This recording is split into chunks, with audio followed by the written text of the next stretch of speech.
Guys, we have another episode of Grizzly Tales for Gruesome Kids that we are reacting to today. So, let's take a look.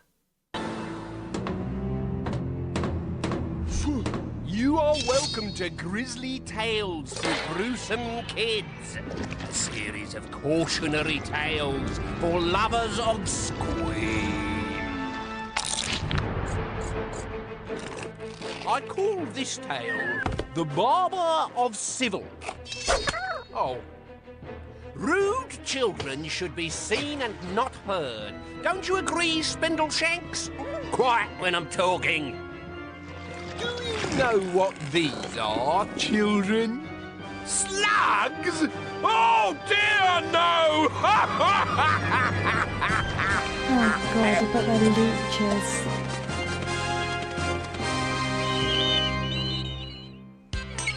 You will probably have heard of a town called Saucy by Sea.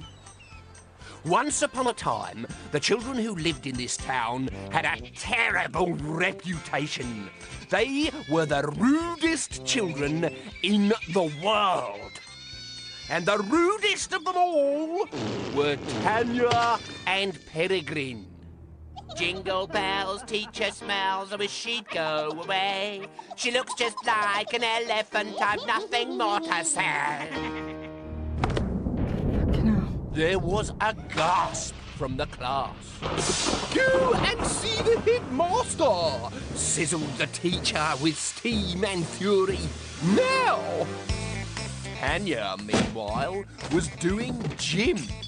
Tuck your skirt into your knickers yourself, she shouted at her games teacher. I'm not doing it. Tanya, everyone does gym in their knickers. Not. Now, we've all had that one PE teacher that, even without having to ask, you know what subject she teaches at the school, just by appearance. Tell me in the comments, did you have that teacher as well? I know we all did. You can't deny it now. Me, I've got a note from my mum. Where? Here, said Tanya defiantly.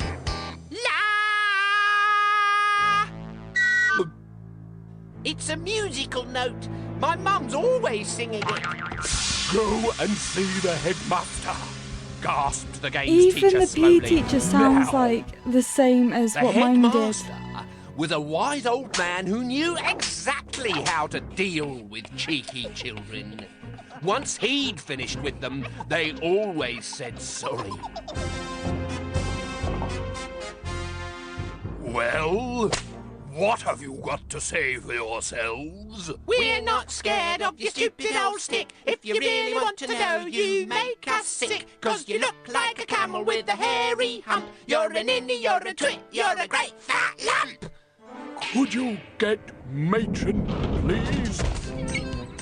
It so happened Not very that the nice very girls, next are day, they? a new shop appeared in the high street. The sign outside said, Barber. Then in small letters underneath, Children, a speciality. The barber was a cheerful-looking man with a handlebar moustache, bright red cheeks, and a long, licking tongue. He visited the local schools and offered free haircuts to all the children. He very quickly became popular with the parents. Is that a jar of coffee beans on the desk? What an odd man, right? Just randomly rolls up into town, opens up a little barber shop with his handlebar moustache and his long, licky tongue. But the weirdest bit is that he puts on his shop, in small writing, specialty, children. Can't get any more dodgy than that, can it? Fucking hell. That's one barber to avoid. Whenever their children visited his shop, they went in cheeky and rude and came out as polite could be. It was the turn of Peregrine and Oh, look, Tanya's it's fucking school hands. for a visit. Good morning, said the barber as he entered Peregrine's class. Good morning, sir, replied everyone, except Peregrine. Aren't you going to say good morning, young man? No, old boy, I ain't. The barber chuckled. You look like you need a haircut. Come and see me tomorrow morning, he said. The barber entered Tanya's class just as she was flicking ink pellets at the French teacher. The class stood up when they saw the barber come in. Tanya went one further. And what might your name be, my dear? It might be Drop Dead Gorgeous, but it isn't. It's Tanya, said the teacher. Tanya, said the barber, and he wrote the name down. I think you're in need of a lock chopping too. The following morning, Tanya and Peregrine turned up at the barber's shop for their haircuts. In the middle of the room stood a large black and chrome dentist's chair underneath a bright overhead my God, light. look at the hooks To the left hanging lay from a the bag ceiling. Of steel Let me go back.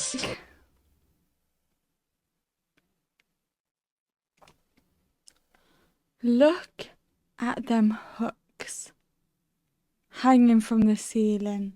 That is the most uninviting barber shop. So, is he going to chop their hair with the hooks? He's going to hang them by the ponytail, isn't he? He's going to bleed them dry. Don't go too far. It's just a cartoon. It's just a cartoon. I thought that about the last one I watched. Bright overhead light. To the left lay a bag of steel instruments. Have you noticed that there aren't any mirrors? Said Peregrine. Oh, yeah. Perhaps he doesn't want us to see what he's doing. Ugh, look at these, shouted Peregrine, lifting the barber's collection of slugs off the counter. Oh, so they're not coffee one of beans. Those in your mouth. Oh, no, Peregrine, don't. Peregrine was pretending to eat it.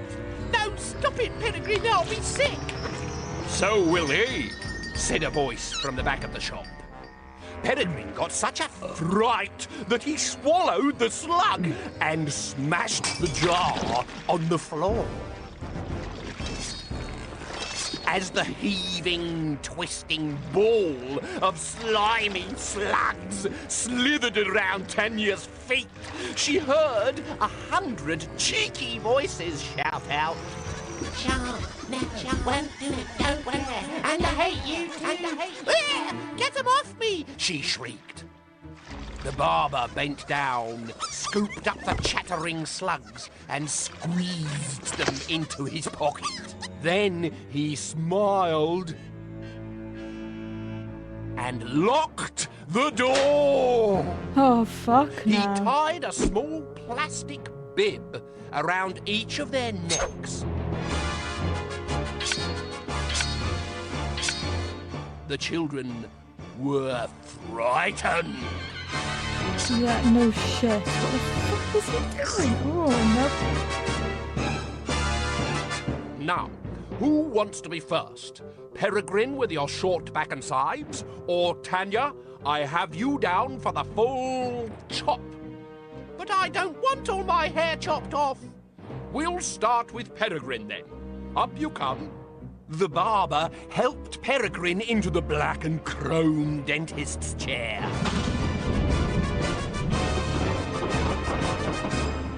Open Quite a wide, haunted shop. he said. Stop! Screamed Tanya. You're not a dentist. Why should he open his mouth? You cut people's hair. Whatever gave you that idea? He laughed. I teach little children to keep a civil tongue in their heads. So those aren't slugs Their in tongues. your pocket? Oh. No, they are children's tongues.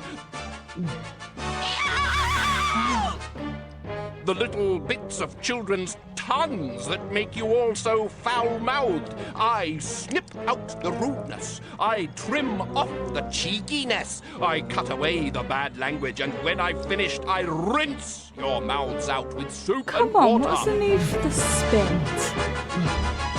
I agree with him, but not when he's spitting like that. Ooh. Ha ha ha ha ha! When Tanya and Peregrine went back to school on Monday, they were different children. Their tongues were shorter, for one. Also, they didn't swear, they weren't cheeky, and they didn't try to be clever in front of the rest of the class. The barber left Saucy by Sea that week and was never seen again. So if a new barber arrives at your school, I suggest you keep your mouth firmly shut.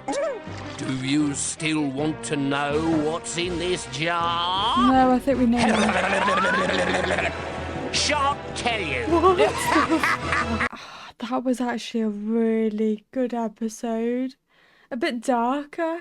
It's another lesson for those young kids out there who have a bit of a potty mouth, are partial to a bad word, and who like to name call.